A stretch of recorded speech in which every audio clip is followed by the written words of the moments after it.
नमस्कार दोस्तों, यूट्यूब के इस चैनल में अक्षय आप लोगों का स्वागत करता हूं। बायोलॉजी के क्वेश्चंस की कड़ी को आगे बढ़ाते हुए आज मैं एक नया वीडियो ला रहा हूं। उम्मीद करूंगा कि आप लोगों को अच्छा लगेगा और अच्छा लगने के पीछे रीज़न ये है कि ये बेसिक्स क्वेश्चंस का सीरीज़ है और निश्चित रूप से यहीं से क्वेश्चन जो है बीपीएससी अदर्स कॉम्पिटिटिव एग्जाम्स जो है उठाते हैं, ठीक ना। तो चलिए हम एक एक करके क्वेश्चन पढ़ना शुरू करते हैं और साथ ही उम्मीद करेंगे कि ठंड बहुत ज़्यादा पड़ रही है तो आप लोग जो है अपनी सुरक्षा कर रहे होंगे। तो चलिए क्वेश्चन नंबर 1 हम लोग देखते हैं। इसमें क्वेश्चन करा वृक्षों की छालों पर उगने वाले वृक्ष के छाल पर उगने वाले कवक को क्या कहते हैं, ठीक ना। तो इसको जो है कार्टिकोल्स कहा जाता है, ठीक ना, कार्टिकोल्स कहा जाता है। उसके बाद दूसरा क्वेश्चन उसी तरह है गोबर पर। देखिए वो था वृक्ष की छाल पे उगने वाले कार्टिकोल्स कहा जाता है। अब करा गोबर पे जो उगता है कवक जिसे हम लोग गोबर छत्ता भी कहते हैं, करा उसको क्या कहा जाता है, तो उसको जो है कोप्रोफिलस कहा जाता है। उसको क्या कहा जाता है, कोप्रोफिलस। उसके बाद है कि निम्नलिखित में किस में क्लोरोफिल नहीं पाई जाती है। तो देखिए क्लोरोफिल जो है कवक में ही नहीं पाया जाता है। इसका राइट आंसर क्या होगा, कवक होगा। और कवक का अध्ययन को हम पिछली बार बताए थे क्या होता है, माइकोलॉजी होता है, माइकोलॉजी होता है, ठीक ना। अगला क्वेश्चन है कि डबल रोटी के निर्माण में काम आने वाले कवक को क्या कहा जाता है। तो देखिए डबल रोटी के निर्माण में काम आने वाले कवक को जो है सैकरोमाइसिस सेरेविसी कहा जाता है। सैकरोमाइसिस सेरेविसी कहा जाता है। इसका राइट आंसर क्या होगा, सी होगा। नेक्स्ट क्वेश्चन है पेंसिलिन का खोज किसने किया था। तो ये तो जग जाहिर है अलेक्जेंडर फ्लेमिंग किए थे। और पेंसिलिन किससे बनता है, कवक से बनता है। किससे बनता है, कवक से। नेक्स्ट क्वेश्चन हम लोग देखेंगे। नेक्स्ट क्वेश्चन कह रहा है अर्गोट प्राप्त होता है। तो सबसे पहले अर्गोट के बारे में जान जाइए कि ये जो है केमिकल मेडिसिन है और इसका प्रयोग जो है महिलाओं के प्रसव के बाद असमान रक्तस्राव को रोकने के लिए विशेष रूप से किया जाता है, ठीक ना। डिलीवरी होने के बाद ज़्यादा जो ब्लीडिंग होती है उसके रोकने के लिए अर्गोट नामक मेडिसिन का प्रयोग किया जाता है। और ये जो है इसका आधा नाम दिया है क्लेबीसेप्स दिया है। इसका पूरा नाम होता है क्लेबीसेप्स परप्यूरिया होता है, परप्यूरिया, ये पूरा नाम याद रखें। और इसका प्रयोग कहाँ होता है ये भी बता ही दिए। चलिए नेक्स्ट हम लोग चलते हैं। करा निम्नलिखित में से कौन सा खाने योग्य कवक है, ठीक ना। तो करा कौन सा खाने योग्य कवक है, तो ये जो खाने योग्य कवक है एगेरिकस है, ठीक ना। आपको पिछले बार हम बताए थे शैवाल के बारे में कि कौन सा ऐसा शैवाल है जो आंतरिक छाती अपने भोजन के रूप में करता है, तो क्लोरेला बताए थे। यहाँ पे है कवक खाने योग्य कौन होता है, एगेरिकस होता है, ठीक ना। देखिए 72 नंबर वेरी वेरी इंपॉर्टेंट करा LSD प्राप्त होता है। तो सबसे पहले LSD का फुल फॉर्म आप जान जाइए। लीसर्जिक होता है, एल से होता है लीसर्जिक एसिड डाई एथेलामाइड होता है, एथेलामाइड, ठीक। तो इसका पूरा नाम हो गया लीसर्जिक एसिड डाई एथेलामाइड होता है, ठीक। अब देखिए इसमें क्वेश्चन कर रहा है क्या कि LSD किससे प्राप्त होता है। चूँकि कवक का सीरीज चल रहा है इसलिए ये भी किससे प्राप्त होता है, कवक से ही होता है, ठीक ना। उसके बाद कह रहा है कि खुजली, दाँत खाज खुजली जो मनुष्य को सामान्य तौर पे होता है ये किसके कारण होता है, तो ये भी जो है फंगी के कारण मतलब कवक के कारण ही होता है, ठीक। नेक्स्ट क्वेश्चन है, नेक्स्ट क्वेश्चन है बेकरी जहाँ पे पावरोटी या बिस्किट वगैरह बनाया जाता है, करा ईस्ट का उपयोग क्यों किया जाता है। तो देखिए बेकरी में ईस्ट का प्रयोग किया जाता है उसको मुलायम और स्पंजी बनाने के लिए किया जाता है, मतलब ब्रेड की मुलायम और लचीलापन के लिए इसका प्रयोग किया जाता है, ठीक। नेक्स्ट क्वेश्चन है कि प्रथम विमुक्त प्रतिजैविक मतलब फर्स्ट एंटीबायोटिक डिस्कवर्ड, तो कौन है, पेंसिलिन है। इसका आंसर क्या होगा, पेंसिलिन होगा। और इसका खोज कौन किए थे, अलेक्जेंडर फ्लेमिंग थे। और ये किससे प्राप्त होता है, तो कवक से प्राप्त होता है। सब क्लियर हो गया। अब है एथलीट फुट। एथलीट फुट ये किससे होता है, तो ये भी कवक से होता है। किससे होता है, कवक से होता है। और इससे पहले हम बताए थे फुट एंड माउथ रोग जो कि जानवर में होता है, वायरस से होता है, ठीक ना।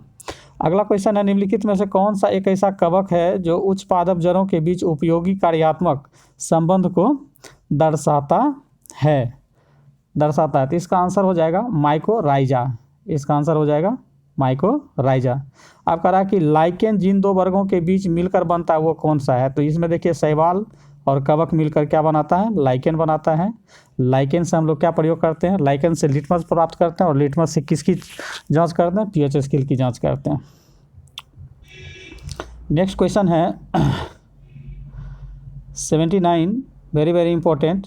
करा लाइकेन किसका सूचक होता है, तो ये देखिए वायु प्रदूषण का सूचक होता है। इसका राइट आंसर क्या होगा, वायु प्रदूषण होगा, ठीक। और अभी हम बताए थे कि लाइकेन से क्या प्राप्त होता है, लिटमस पत्र प्राप्त होता है, और लिटमस पत्र से हम लोग क्या करते हैं, पीएच स्केल से अम्लीय क्षारीयता का जांच करते हैं, ठीक ना। देखिए अगला क्वेश्चन क्या कह रहा है, रासायनिक प्रयोगशाला में उपयोग लाए जाने वाला लिटमस पत्र किससे बनता है, तो देखिए लाइकेन से बनता है, अभी हम जस्ट बोल रहे थे। और देखिए 81, वेरी वेरी इंपॉर्टेंट। और ये क्वेश्चन आपको 66 बीपीएससी में, ये 66 नहीं 65 बीपीएससी में ये पूछा था कि लाइकेन जो है कवक और शैवाल के मध्य पाए जाने वाला एक सहजीवी संबंध को क्या कहलाता है, तो उसमें आंसर लिया था म्यूचुअलिज्म लिया था, ठीक ना। तो इसका आंसर हो जाएगा डी नंबर, इनमें से कोई नहीं, मगर नोट कर लीजिएगा म्यूचुअलिज्म। आप 65 का क्वेश्चन जाके देखिए, तो देखिए बीपीएससी यहीं से क्वेश्चन उठा लिया था, ठीक ना। आपको अभी तक जो जो क्वेश्चन बीपीएससी में पूछे गए सब लगभग हम टिक आउट करवाते जा रहे हैं। नेक्स्ट क्वेश्चन है 82 करा क्या कि पेड़ों के छालों पे उगने वाले लाइकेन को क्या कहा जाता है, पेड़ों के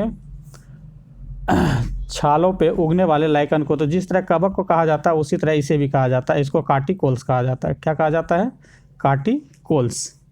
पेड़ों के छालों पे उगने वाले लाइकेन को हम लोग क्या बोलते हैं, कार्टिकोल्स कहते हैं, और जबकि खाली चट्टान में उगने वाले लाइकेन को हम लोग सेक्सिकोल्स कहते हैं, ठीक ना। तो दोनों को याद कर लीजिएगा। और 84 नंबर, ये भी टू मच वीवीआई है, करा जापान के लोग जिस लाइकेन को खाने के रूप में या सब्जी के रूप में प्रयोग करते हैं उसे क्या कहते हैं, तो इंडोकार्पन कहते हैं, उसे क्या कहते हैं, इंडोकार्पन कहते हैं, ठीक। अब अगला क्वेश्चन है मिर्गी, जिसमें कि आदमी बिछप्त होकर गिर जाता है, मुंह से जो है पानी लार ये सब चलने लगता है, उसी को मिर्गी कहा जाता है। करा उसमें औषधि के रूप में किसका प्रयोग किया जाता है, तो इसका आंसर हो जाएगा परमेलिया। किसका प्रयोग किया जाता है, परमेलिया का प्रयोग किया जाता है। अगला क्वेश्चन करा देखिए कि कौन सा पादप समूह का, देखिए यहाँ पे ध्यान देना, पादप समूह का, प्लांट किंगडम का पूछ रहा है। प्लांट किंगडम वनस्पति जगत का उभयचर मतलब एम्फीबियंस किसे कहा जाता है, तो ये ब्रायोफाइटा होता है, जो जल में भी स्थल में दोनों जगह इसका वृक्ष देखने को मिलता है, ठीक ना। और जिम्नोस्पर्म के बारे में जानते हैं कि जिम्नोस्पर्म हो गया मतलब नग्न बीजी हो गया, एंजियोस्पर्म जो आवृत बीजी हो गया, ठीक ना। आगे हम लोग चलते हैं 87 कह रहा है कि जड़ के स्थान पर मूलाभास मतलब राइजोम्स पाया जाता है, किस में पाया जाता है, ठीक ना। तो ये ब्रायोफाइटा में पाया जाता है, जिसे हम लोग उभयचर अभी पढ़े थे, किस में पाया जाता है, ब्रायोफाइट्स। करा कि एजोला एक प्रकार का क्या है, तो एजोला एक प्रकार का क्या है, जलीय फर्न है। एजोला एक प्रकार का क्या है, जलीय फर्न है।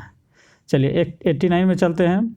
पुनर्जीवन के गुण होने के कारण किस से मेज़ों के सजावट मतलब टेबल के सजावट के रूप में प्रयोग किया जाता है, तो मेज़ों के सजावट के रूप में इसका प्रयोग किया जाता है सिले जिनेला को जो है प्रयोग मेज़ों के सजावट के लिए किया जाता है। अगला वेरी वेरी इंपॉर्टेंट, ये कभी भी बीपीएससी में आपको देखने के लिए मिल सकता है। करा कि बायो फर्टिलाइज़र के रूप में किसका प्रयोग किया जाता है, तो एजोला का ही प्रयोग जो है बायो फर्टिलाइज़र के रूप में किया जाता है, विशेष रूप से धान में किया जाता है। 91 करा कि सबसे अधिक क्रोमोसोम की संख्या किस में पाई जाती है, तो ये 3200 से अधिक जो है टेरोफाइट्स में पाया जाता है, किस में, टेरोफाइट्स में। जबकि मनुष्य में कितने पाए जाते हैं, 46 पाए जाते हैं, और प्याज में कितने पाए जाते हैं, 16 पाया जाता है। इसको आप नोट कर लें। अगला क्वेश्चन 92 करा कि किस वर्ग के पौधे में बीज तो बनते हैं परंतु बीज क्या होते हैं, नग्न रूप में पौधे पर लगे होते हैं। तो अभी तुरंत बोले थे जिम्नोस्पर्म में क्या होता है, नग्न बीज होता है, क्या होता है, नग्न बीज होता है। और जबकि एंजियोस्पर्म में क्या होता है, आवृत बीजी होता है, मतलब उस पर कवर लगा हुआ रहता है, ठीक ना।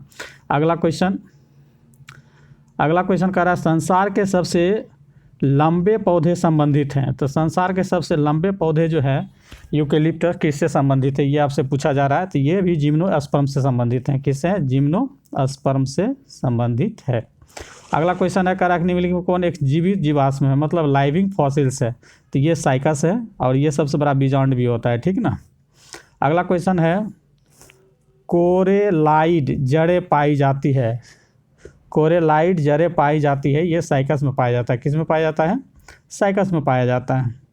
देखिए यहाँ जितना भी क्वेश्चन दिया गया साइकस से रिलेटेड है, तो आई होप हम उम्मीद करेंगे कि आप लोग जो है सभी क्वेश्चन को अच्छे से देखेंगे और उसको समझेंगे और याद करेंगे, ठीक ना।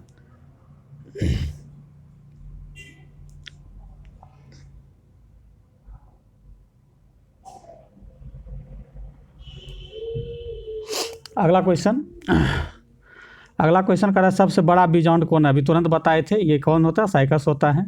अगला क्वेश्चन हम लोग देखते हैं 97 में कर रहा है चिलगोजा प्राप्त होता है। अगला क्वेश्चन 97 है, कह रहा है कि चिलगोजा प्राप्त होता है, तो पाइनस के पेड़ से चिलगोजा प्राप्त होता है, ठीक ना। उसी तरह से क्वेश्चन है साबूदाना सेगो किससे बनाया जाता है, तो ये आपको साइकस से प्राप्त किया जाता है। किससे प्राप्त किया जाता है, साइकस से, ठीक। नेक्स्ट 99 नंबर कह रहा क्या, दमा और खांसी के रोग काम आने वाले औषधि इफेड्रीन किससे प्राप्त होता है। इफेड्रीन जो है इफेड्रा से प्राप्त होता है। इफेड्रीन किससे प्राप्त होता है, इफेड्रा से प्राप्त होता है।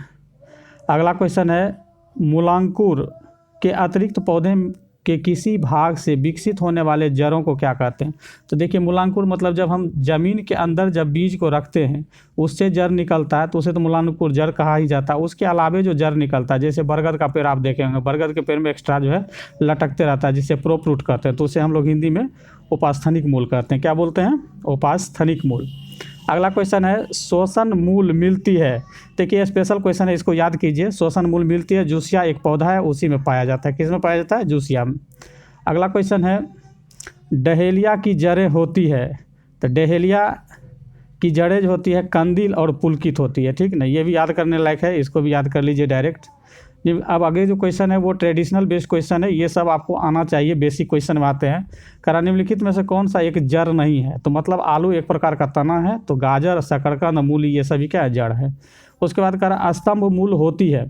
स्तंभ मूल होती है, तो स्तंभ मूल क्या होता है, तभी तुरंत बताए थे, प्रोप-रूट कहलाता है, उपास्थनिक कहलाता है, हिंदी में दे दिया है। अगला कर रहा है जड़ें विकसित होती है, तो जड़ जो विकसित होता है जिसमें अंकुरित होता है उसी समय, तो मूलांकुर के टाइम में जड़ विकसित होता है, तो 105 का क्या हो जाएगा, बी नंबर।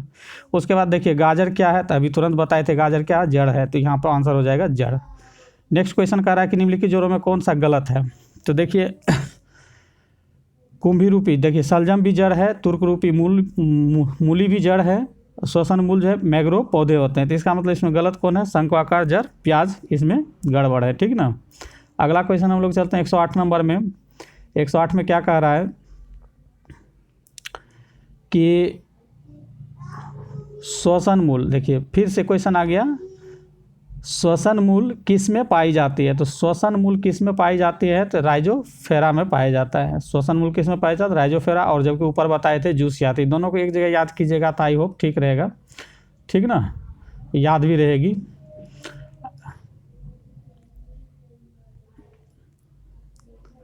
अगला क्वेश्चन है आलू के खाने योग्य भाग क्या कहलाते हैं, तो आलू के खाने योग्य भाग तना कहलाता है, और तना को ही हम लोग क्या बोलते हैं, कंद बोलते हैं। क्या बोलते हैं, कंद बोल। कह आलू भूमिगत रूप से रूपांतरित तना होता है जिसे कहा जाता है, तो फिर यहाँ आ गया कंद होगा। हल्दी पौधे के खाने योग्य भाग को हिस्सा को क्या बोलते हैं, तो देखिए हल्दी जो है, हल्दी और अदरक दो ऐसे चीज़ें जिसे हम लोग परकंद कहते हैं, इसका आंसर परकंद हो जाएगा। क्या हो जाएगा, परकंद हो जाएगा, ठीक ना। क्या हो जाएगा, परकंद हो जाएगा। अदरक क्या है, अदरक देखिए परकंद को हिंदी में हम लोग राइजोम कहते हैं, तो ये हो जाएगा आंसर, राइजोम हो जाएगा, ठीक ना। नेक्स्ट क्वेश्चन है प्याज परिवर्तित रूप है, तो प्याज परिवर्तित रूप है, तो देखिए प्याज भी एक प्रकार के क्या होते हैं, तने होते हैं, ठीक ना। क्या होते हैं, तने होते हैं।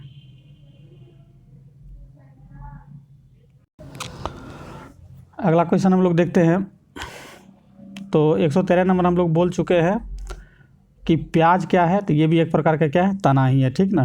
कह रहा निम्नलिखित में से कौन सा रूपांतरित तना है, तो रूपांतरित तना कौन है, तो अभी पीछे हम बताए थे कि नारियल एक प्रकार का क्या है, रूपांतरित तना है, ठीक ना।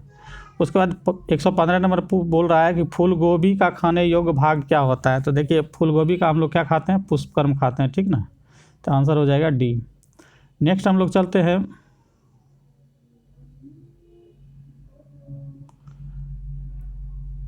कि संसार का सबसे बड़ा पुष्प कौन होता है? तो संसार का सबसे बड़ा पुष्प जो होता है वो रेफ्लेसिया है, जबकि सबसे छोटा जो होता है बुल्फिया होता है। क्या होता है? बुल्फिया, सॉरी, बुल्फिया सबसे छोटा होता है, जबकि बड़ा क्या है? रेफ्लोसिया। अगला क्वेश्चन कह रहा है जीवन, देखिए ये भी क्वेश्चन बीपीएससी डायरेक्ट उठा के पूछा था कि जीवन चक्र की दृष्टि से पौधे का सबसे महत्वपूर्ण अंग कौन होता है? तो इसमें जो है पुष्प होता है, डायरेक्ट क्वेश्चन पूछा है ये, ठीक ना। अगला क्वेश्चन कह रहा है कि किसी द्विलिंगी फूल में अगर पुमंग जो कि मेल पार्ट होता है, जयंग जो फीमेल पार्ट होता है, अगर विभिन्न समय में अगर डेवलप होती है तो इस प्रक्रिया को क्या कहा जाता है? इसको डिकोगैमी कहा जाता है। इसको क्या कहा जाता है? डिकोगैमी। देखिए कुछ बायोलॉजिकल टर्म होता है जिसे आपको डायरेक्ट याद रखना ही होगा, उसमें कोई किंतु परंतु या कोई उपाय नहीं है, ठीक ना, कि आप मैथ वाला फॉर्मूला लगा सकते हैं, ठीक। आगे हम लोग चलते हैं, कह रहा है परागकोश एंथर से बतिकाग्र तक पराग का स्थानांतरण क्या कहलाता है? तो परागकण कहलाता है, ठीक ना। अब आगे देखिए बहुत आसान क्वेश्चन है जो हम लोग बहुत बेहतर ढंग से जानते हैं, आसानी से हो जाएगा। अगला क्वेश्चन कह रहा है कि एनीमोफिली, एनीमोफिली मतलब क्या होता है? देखिए एनीमोफिली तो वायु संबंधित होता है। वायु एनीमोमीटर से जो हम लोग क्या करते हैं वायु गति मापते हैं, तो ये हो जाएगा आपका क्या? एनीमोफिली का परागकण किससे होता है? तो वायु के द्वारा होता है, ठीक ना। देखिए एंटो मतलब कीट होता है, तो की एंटोमोफिली परागन होता है, कीट के द्वारा होगा। चमगादड़ द्वारा परागन जो होता है उसे क्या कहते हैं? चिरेप्ट्रोफिमली कहा जाता है, तो इसका नंबर ए हो जाएगा। नेक्स्ट हम लोग चलते हैं 123 नंबर ऑनर्थियोलॉजी। देखिए हम लोग पक्षी के विज्ञान का अध्ययन को कहते हैं, तो ऑनर्थियों के द्वारा परागन जो होगा वो किसके द्वारा होगा? पक्षियों के द्वारा होगा। अगला क्वेश्चन वेरी वेरी इंपॉर्टेंट, करा जो परागकण बंद पुष्पों में होता है क्या कहलाता है? तो देखिए कोई भी बंद होगा तो वो क्लिष्ट होगा, तो इसको होते हैं क्लिष्टोगैमी कहते हैं, ठीक ना। अगला क्वेश्चन है परागकण लाभदायक होता है क्योंकि इसके कारण होते हैं, सॉरी, पर परागकण मतलब क्रॉस जो हाइब्रिड कराया जाता है करा लाभदायक होता है। तो चूंकि क्रॉस जब कराया जाता है तो अच्छे संतति का निर्माण होता है, इसलिए क्या होता है? लाभदायक। इसका आंसर हो जाएगा सी। नेक्स्ट क्वेश्चन हम लोग चलते हैं 126 में, करा जायांग। तो जायांग अभी तुरंत बताए थे कि किसी भी पादप किंगडम का क्या होता है? फीमेल पार्ट होता है, ठीक ना। करा जायांग में कौन सा पराग को ग्रहण करता है? तो जायांग में जो है परागकण को ग्रहण जो करता है उसे वर्तिकाग्र कहते हैं। क्या कहते हैं? वर्तिकाग्र कहते हैं। एस्टेग्मा शायद होता है इसे, इंग्लिश में आप देख लीजिएगा, स्टाइल। वर्तिकाग्र सदैव खुरदरा, ये देखिए वर्ड याद रखिएगा, खुरदरा और क्या होते हैं? चिपचिपा होते हैं। किसके द्वारा होता है? तो कीट के द्वारा होता है। किसके द्वारा होता है? कीट के कारण जो है खुरदरा और क्या होता है? चिपचिपा होता है। अगला क्वेश्चन है घोंघे के द्वारा जो परागकण होता है उसे क्या कहा जाता है? तो उसे मेलेकोफिली कहा जाता है। मेलेकोफिली कहा जाता है, ठीक ना। देखिए 127 नंबर क्वेश्चन यहाँ रिपीट कर दिया, करा कीटों के द्वारा परागित फूलों का परागकण होते हैं। तो रुक्ष मतलब रुखरा हो गया और चिपचिपे, तो इसका आंसर हो जाएगा बी।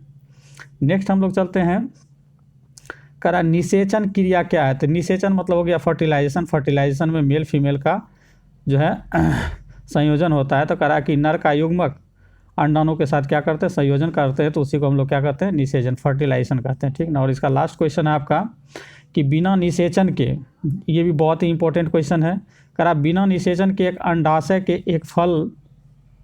के फल में विकसित होने को क्या कहा जाता है? ठीक ना। तो इसे जो है पार्थिनोकॉपी कहा जाता है, पार्थिनोकॉपी। तो ये हो गया मतलब बिना निषेचन का, बिना फर्टिलाइजेशन का ही जो फल विकसित हो जाता है तो उसे हम लोग क्या बोलते हैं? पार्थिनोकॉपी कहा जाता है। तो आज के वीडियो में इतना ही क्वेश्चन उम्मीद करेंगे। तो देखिए बायोलॉजिकल टर्म है, थोड़ा सा इसमें पैसेंस रख के आप लोग को जो है पढ़ना ही होगा, उसको बार बार देखना होगा।